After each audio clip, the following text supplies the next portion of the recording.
ఆర్థిక సమస్యలు తమ సోదరీమణుల వివాహానికి నిధులు సమకూర్చడంలో సతమతమవుతున్న ఇద్దరు యువకులకు అదృష్టలక్ష్మి తలుపు తట్టింది. 20 రోజుల క్రితం లీజుకు తీసుకున్న ఓ గనిలో తవ్వకాలు చేపట్టగా 50 లక్షల విలువైన వజ్రం దొరికింది.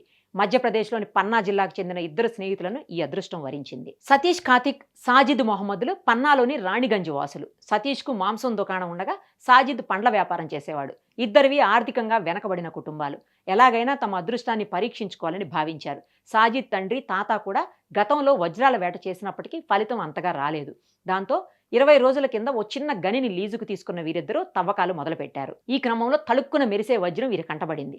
దీన్ని స్థానిక డైమండ్ అధికారికి అందించారు. పరిశీలించిన అధికారులు 15.34 క్యారెట్ నాణ్యమైన వజ్రంగా నిర్ధారించారు. దీని ఖరీదు 50 లక్షలుగా అంచనా వేశారు. మరికొన్ని రోజుల్లో దీన్ని వేలం వేయనున్నట్టు అధికారులు తెలిపారు. దీని ద్వారా వచ్చే నగదును సమానంగా తీసుకోవాలని ముందుగానే స్నేహితులిద్దరూ నిర్ణయించుకున్నారు. తొలుత తమ సోదరీమణుల వివాహానికే ప్రాధాన్యం ఇస్తామని, మిగిలిన డబ్బుతో ఏదైనా చిన్న వ్యాపారం మొదలు పెడతామని వారు చెబుతున్నారు.